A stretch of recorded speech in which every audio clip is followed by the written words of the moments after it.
नमस्कार साथियों। एक बार फिर से स्वागत है आपका गोल गुरु एकेडमी के इस डिजिटल प्लेटफॉर्म पे।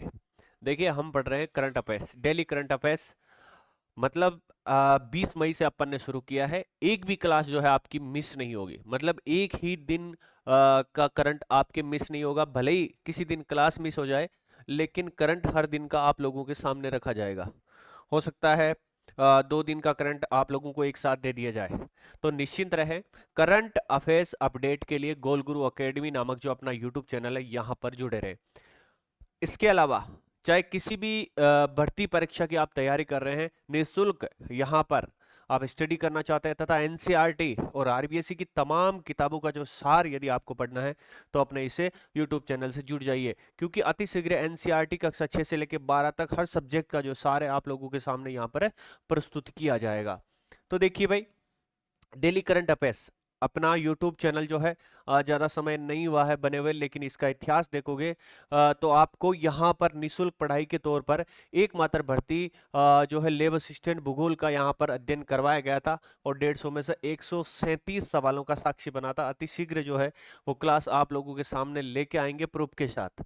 तो देखिए भाई, 20 मई से अपना ये सेशन चला है करंट अफेयर्स का। इसमें क्या पढ़ेंगे? राजस्थान से संबंधित, भारत और विश्व से संबंधित तमाम जो दैनिक समाचार होते हैं उनका यहाँ पर अध्ययन करेंगे, और यही दैनिक समाचार आपके एग्जाम में छपते हैं।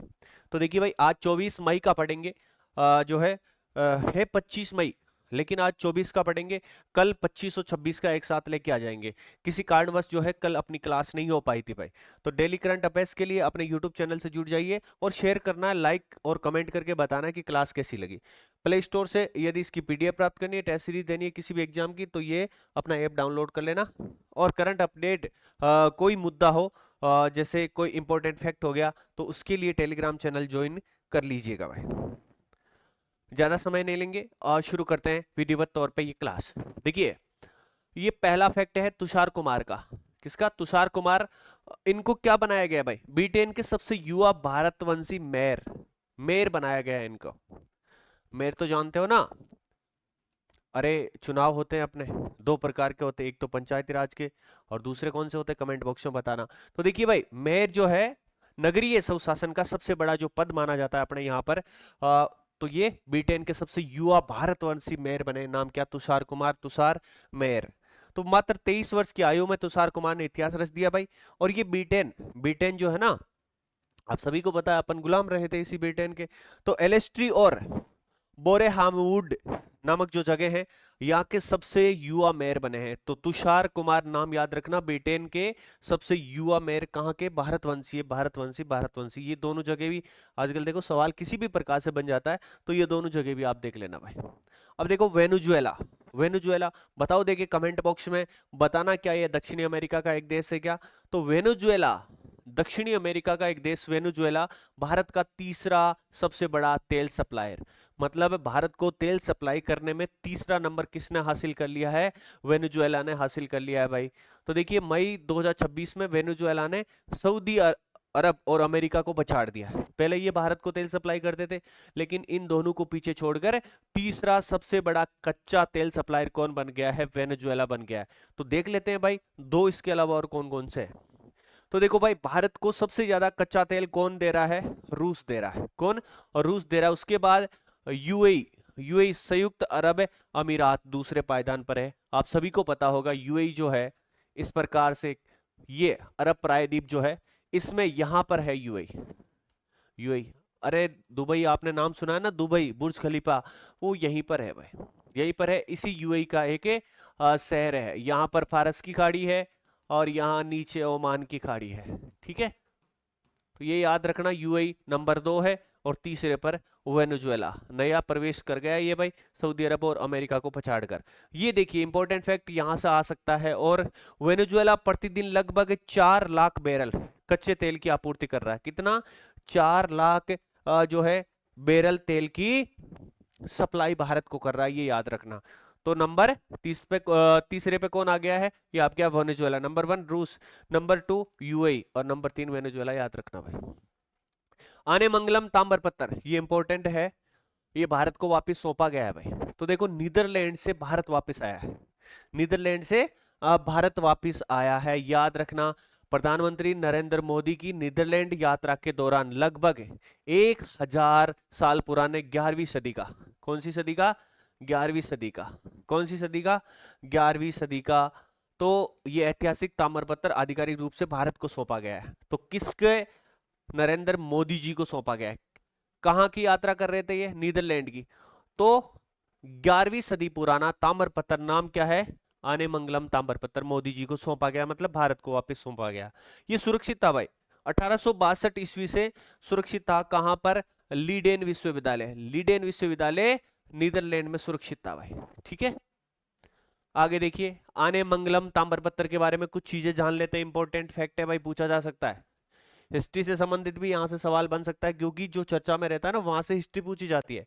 तो चोल सम्राट, चोल सम्राट, चोल साम्राज्य था ना दक्षिण भारत का, तो चोल सम्राट राजा राम चोल प्रथम और उनके पुत्र राजेंद्र चोल प्रथम के शासनकाल के ये ताम्रपत्र है भाई। किनके, राजा राम चोल और राजेंद्र चोल के शासनकाल के ये ताम्रपत्र माने जाते हैं। संरचना में क्या क्या है, 21 बड़े और 3 छोटे ताम्रपत्र, कुल मिला के 24 ताम्रपत्र, 21 बड़े 3 छोटे 24 ताम्रपत्र, कुल वजन कितना, 30 किलोग्राम।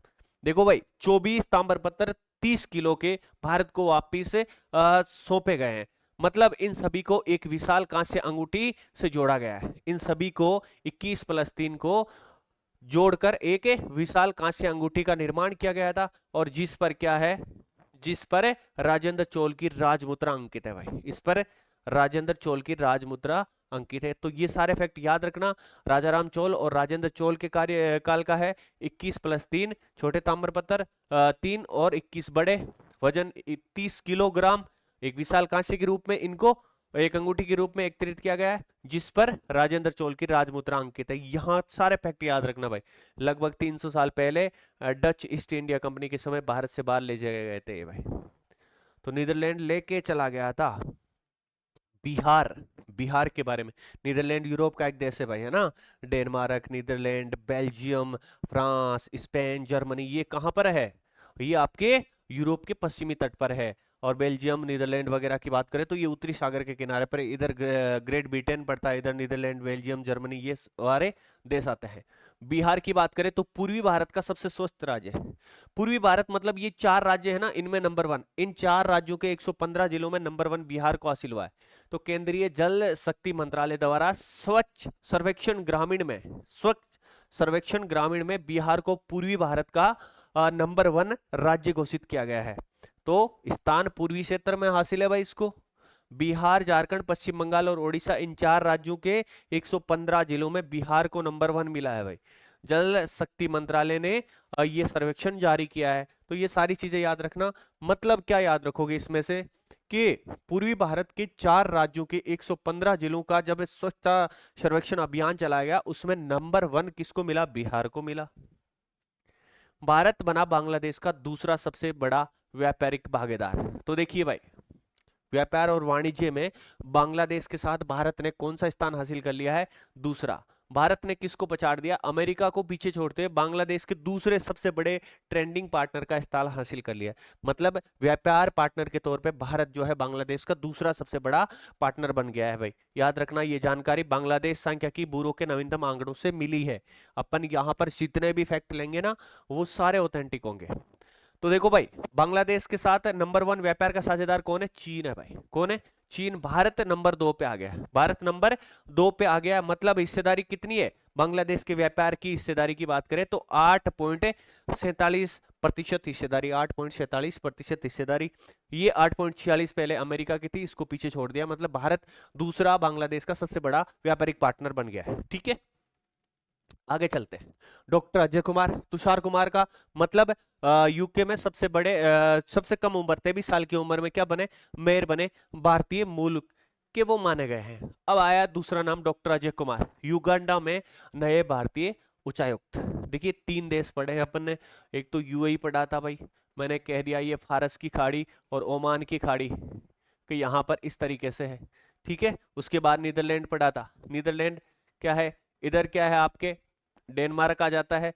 फिर यहाँ पर जर्मनी, यहाँ पर नीदरलैंड, यहाँ पर बेल्जियम, यहाँ पर फ्रांस, स्पेन, पुर्तगाल, ये क्या है, अटलांटिक महासागर के तट पर स्थित देश है। यहाँ पर उत्तरी सागर है, इधर यूके है। तो इनकी लोकेशन भी साथ साथ देखो, क्योंकि पूछ लेते हैं कई बार क्या चीजें नीदरलैंड के बारे में, इनके जो है पड़ोसी देश कौन कौन से हैं, या क्रम भी पूछ लेते हैं, आजकल कुछ भी पूछ लेते हैं। तो साथ साथ में जब आ गया तो देख लेते हैं। इस तरीके से मैं करंट के साथ साथ आपकी सारी मैपिंग, वर्ल्ड की मैपिंग भी अच्छे से करवा दूंगा। तो ठीक है भाई। अब आया तीसरा, युगांडा। अरे, अफ्रीका की सबसे बड़ी झील का नाम सुना है क्या? विक्टोरिया झील, जहां से नील नदी निकलती है, क्या बताना कमेंट बॉक्स में। तो युगांडा, ये अफ्रीका, मध्य अफ्रीका का एक देश है, जहां जो विक्टोरिया झील का उत्तरी हिस्सा, अधिकतर उत्तरी हिस्सा इसके अंतर्गत आता है भाई। तो आपको देखो एक कहानी के तौर पे मैं बताऊंगा, या इसके बारे में कुछ और चीजें बताऊंगा ना, तब आपको क्या है अच्छे से याद होगा। तो Ajay Kumar, doctor Ajay Kumar Uganda, doctor Ajay Kumar Uganda जो है, युगांडा में नए भारतीय उच्चायुक्त बने हैं अजय कुमार। अजय कुमार नाम, अजय कुमार बेंच कोई नहीं पूछेगा 2002 के, कहां पर उच्चायुक्त इनको बनाया गया है? युगांडा में। ठीक है भाई। इससे पहले देखो थोड़ा डीपली सवाल पूछ लेते हैं, तो देख लेते हैं भाई जब आए गया। तो इससे पहले doctor Ajay Kumar Washington DC स्थित भारतीय दूतावास में वाणिज्य मंत्री के रूप में सेवाएं दे रहे थे। आगे देखिए भाई, एनसीडीईएक्स का रेन मुंबई भारत का पहला मौसम डिरेवेटिव है भाई। ठीक है, कहां पर देख लेते हैं। एनसीडीएक्स ने भारत का पहला एक्सचेंज ट्रेड मौसम डेरिवेटिव लॉन्च किया है भाई। किसने किया है? एनसीडीईएक्स ने क्या किया है? भारत का पहला एक्सचेंज ट्रेड मौसम डेरिवेटिव। ये क्या है, क्या जानकारी देगा? जो मुंबई में होने वाली बारिश के आंकड़ों पर आधारित है भाई। मुंबई में जो बारिश होती है ना, उनके आंकड़ों पर आधारित है। ये किसानों और व्यवसायों के लिए जो है मानसून जोखिम से बचाव का ऐतिहासिक कदम है। ये पहले सारी चीजें बता देगा कि इससे ये अब आने वाले हैं, बारिश ये है, इतनी तेज होंगे, ये तूफान आएंगे, मतलब सारी चीजें देगा। ये किसान और व्यवसायों का जोखिम कम करने वाला है। तो किसके सहयोग से विकसित किया है? एनसीडीईएक्स ने आईआईटी बॉम्बे के सहयोग से इसको विकसित किया है। तो देखिए सारी चीजें क्लियर करते हुए चलना। आजकल आपने यूपीएससी का पेपर देखा होगा, एक सवाल तो मैंने ऐसा देखा, ऊपर से पढ़ना शुरू करोगे नीचे तक आओगे तो सवाल ही भूल जाओगे, इतने एक एक बड़े जो है पेज के सवाल आते हैं। तो आरपीएससी भी कम नहीं है भाई, आधे पेज का तो दे ही सकती है। तो सारी चीजें आपको कवर करते हुए चलना है। आर्सेनल, ये क्या किया है इन्होंने भाई? देखो इन्होंने जो है इंग्लिश प्रीमियर लीग का खिताब जीता है। कितने साल बाद? 22 साल बाद। नाम अर्सेनल, आर्सेनल नाम याद रखना भाई। ठीक है, इतना ही है, और तो कुछ है नहीं। अर्सेनल खिताब, इंग्लिश प्रीमियर लीग किसने जीता? अर्सेनल, 22 साल बाद। अब देखो वो हो गई वर्ल्ड और इंडिया से संबंधित जो फैक्ट थे 24 मई से संबंधित। अब देखते हैं राजस्थान से संबंधित। देखिए अपना मकसद है आप लोगों के सामने पूरा जो संसार में मटेरियल फैला हुआ है ना, कि यहाँ का करंट अपडेट बनता है, उनको एक जगह लाना। और ज्यादा जहां मेरे को समझाने की जरूरत होगी वहां मैं समझा दूंगा, अदर चीजें आपको सिर्फ फेस करते हुए चलना है। आप उस स्तर पर पहुंच गए हो जहां से सिर्फ फेस करने से आपको चीजें याद हो जाएगी। अब यदि आपको ऐसी चीजें भी बहुत डीपली तरीके से समझानी पड़ेगी तो फिर आप कंपटीशन में कहीं ना कहीं काफी पीछे हो। आपको सिर्फ देखना है, सुनना है और एक बार रीड करना, बस क्लियर मामला। अब राजस्थान करंट अफेयर से संबंधित इनमें पुस्तकें देखेंगे भाई, इंपॉर्टेंट पुस्तकें कौन कौन सी है। और अभी जो भजनलाल जी शर्मा के अध्यक्षता में एक मीटिंग हुई थी, उनमें कौन कौन से 7 निर्णय लिए गए थे, उन चीजों के बारे में भी अपन चर्चा करेंगे। नाट्य शास्त्र इंपॉर्टेंट है भाई, राजस्थान साहित्य से संबंधित है नाट्य शास्त्र। इसे क्या कहा जाता है? पंचम वेद भी कहा जाता है। तो पंचम वेद पर एकाग्र ये पुस्तक जो है नाट्य शास्त्र। देखते हैं भाई, राजस्थान के जो राज्यपाल है हरिभाऊ बागड़े, हरिभाऊ बागड़े ने अभी 22 मई को जयपुर के लोक भवन में इस महत्वपूर्ण ग्रंथ का विमोचन किया। विमोचन किनके द्वारा किया गया? राजस्थान के राज्यपाल हरिभाऊ बागड़े के द्वारा किया गया। ठीक है भाई। संपादक कौन है इसके? साहित्य अकादमी पुरस्कार के विजेता है doctor Rajesh Kumar Vyas. Doctor Rajesh Kumar Vyas, doctor Rajesh Kumar Vyas इसके संपादक माने गए। क्या विषय है इसमें? भारत की ज्ञान परंपरा और प्रदर्शन कलाओं में नाट्य शास्त्र का महत्व है। इससे संबंधित ये भारत की ज्ञान परंपरा और प्रदर्शन कलाओं से संबंधित ये नाट्य शास्त्र पुस्तक है, और इसे क्या कहा गया है? पंचम वेद भी कहा गया है। इसकी और विशेषता क्या है? इसमें हजारी प्रसाद द्विवेदी और नामवर सिंह के दुर्लभ लेख और प्रख्यात विद्वानों के निबंध भी इसमें शामिल किए गए। किनके? हजारी प्रसाद द्विवेदी और नामवर सिंह के। प्रकाशक कौन है? संस्कृति मंत्रालय के उत्तर क्षेत्र सांस्कृतिक केंद्र द्वारा, ये मतलब संस्कृति मंत्रालय के द्वारा इसका क्या है? प्रकाशन किया गया है। तो क्या याद रखोगे? नाट्य शास्त्र पांचवें वेद कहा जाता है। लोकार्पण किसके द्वारा विमोचन? हरिभाऊ बागड़े के द्वारा। संपादक कौन है? राजेश कुमार व्यास है। भारत की ज्ञान परंपरा और प्रदर्शन कलाओं से संबंधित है। इसमें हजारी प्रसाद द्विवेदी, नामवर सिंह की जो है दुर्लभ लेख शामिल है भाई। आगे देखो, राज्यपाल हरिभाऊ बागड़े की जो है 2 पुस्तकें हैं जो चर्चा में है, याद रख लेना।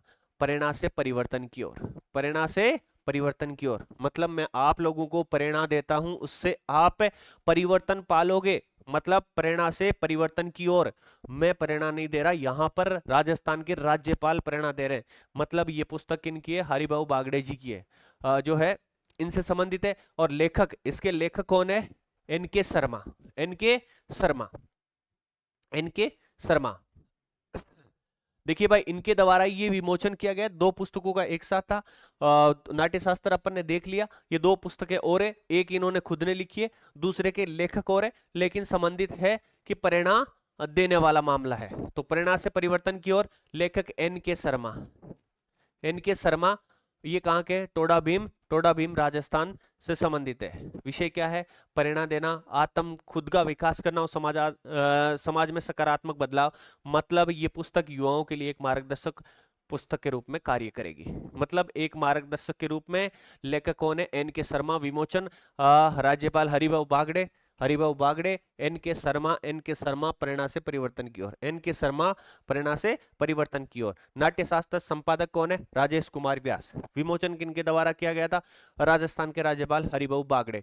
हरिभाऊ बागड़े से संबंधित अपन ने 3 किताबें देखी है कि 3 का विमोचन किया है, जिनमें से एक के लेखक खुद है, एक के एन.के. शर्मा है, प्रेरणा से परिवर्तन की ओर। नाट्यशास्त्र के संपादक कौन है? राजेश कुमार व्यास। ठीक है भाई, आगे देखिए, पुस्तक 2 अभ्युदय की ओर, अभ्युदय की ओर, अभी प्लस उदय, अभ्युदय की ओर। लेखक कौन है? देखो भाई, स्वयं राज्यपाल है, तो ये और इंपॉर्टेंट हो जाती है।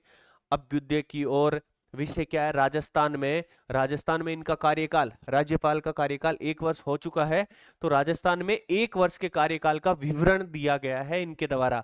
अभ्युदय का मतलब होता है सर्वे कल्याण, सभी का कल्याण, सभी का कल्याण। तो देखो भाई, हरिभाऊ बागड़े जी क्या करते हैं? सभी का कल्याण। इस तरीके से आपको याद रखना है।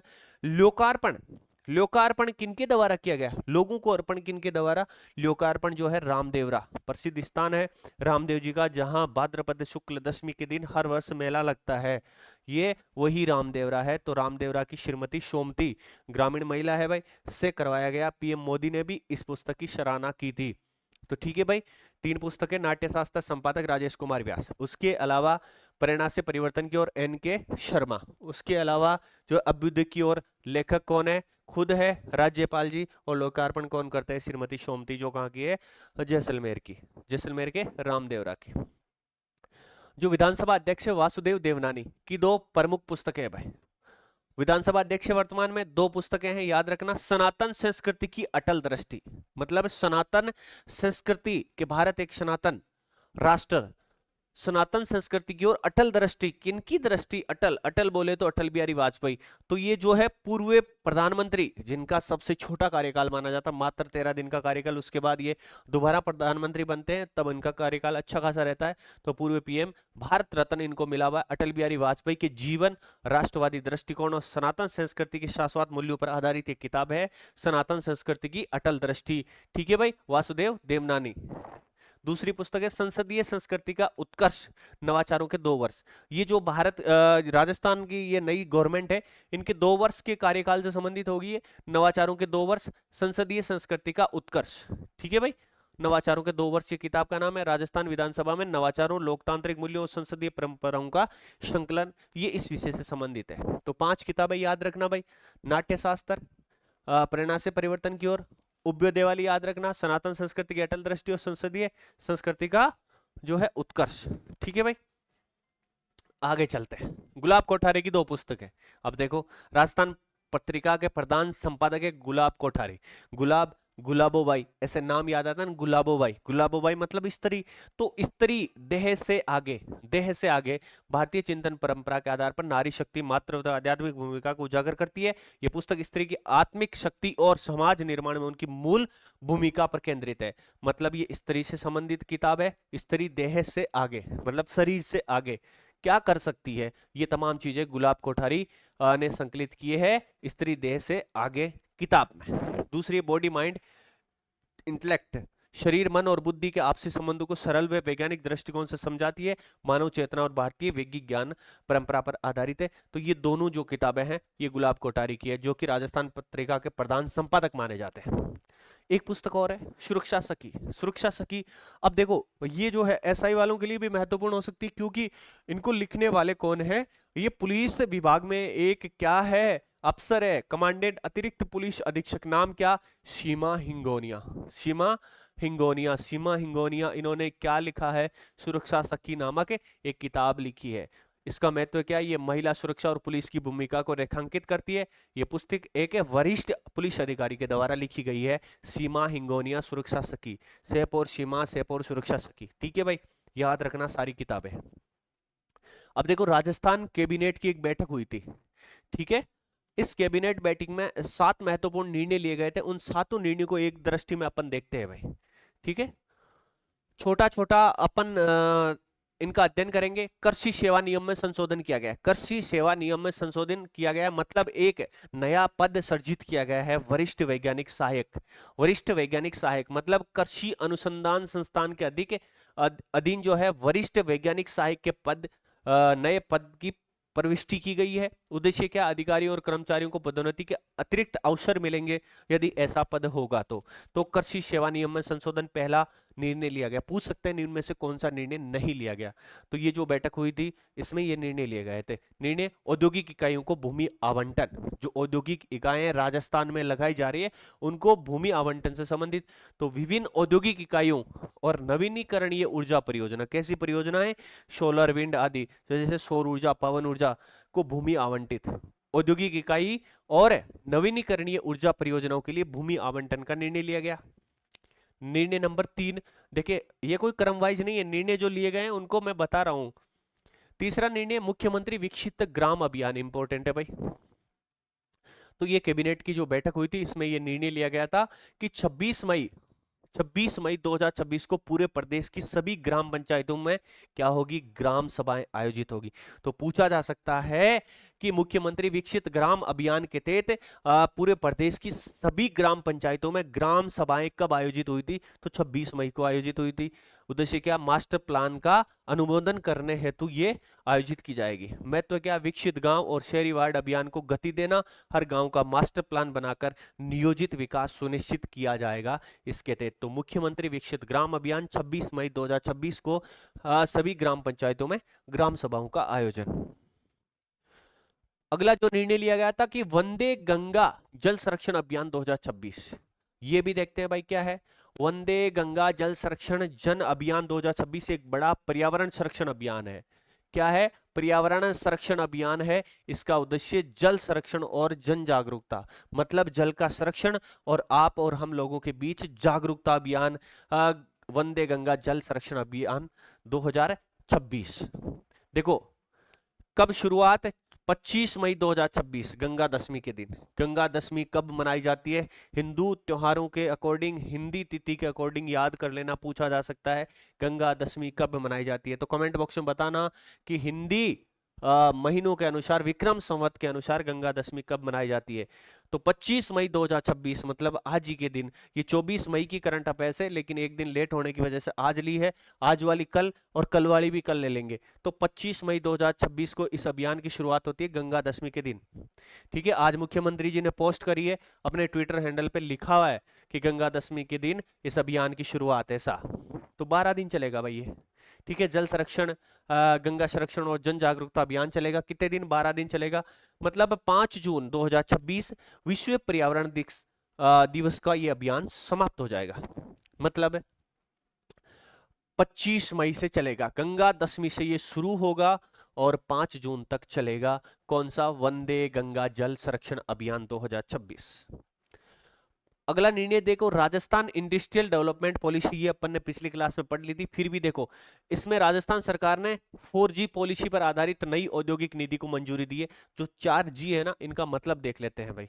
देखो, ग्रीन मतलब हरित और टिकाऊ उद्योग को प्राथमिकता, गवर्नेंस पारदर्शी और कुशल प्रशासन, ग्रोथ आर्थिक विकास और रोजगार सृजन, ग्लोबलाइजेशन मतलब वैश्विक निवेश और अंतर्राष्ट्रीय बाजार, ये 4G जो है ये पॉलिसी में है भाई। लक्ष्य क्या है ये अपन ने पहले ही देख लिया कि 2028-29 तक राजस्थान की अर्थव्यवस्था को 350 billion, not million, billion billion billion.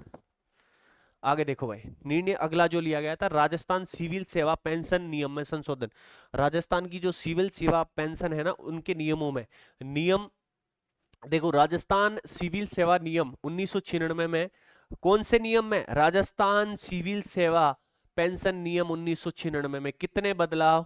3 बदलाव, जिनमें लाखों पेंशन और उनके परिवारों को सीधा लाभ मिलेगा, मतलब जो पेंशन लेने वाले हैं और उनके परिवारों को लाभ मिलेगा। देखो, नियम 67 में, वेरी वेरी इंपॉर्टेंट है भाई, ऐसे ही सवाल पूछे जाते हैं आजकल, बहुत डीपली यदि उनको सवाल बनाना है तो इस मैटर को समेट लेंगे।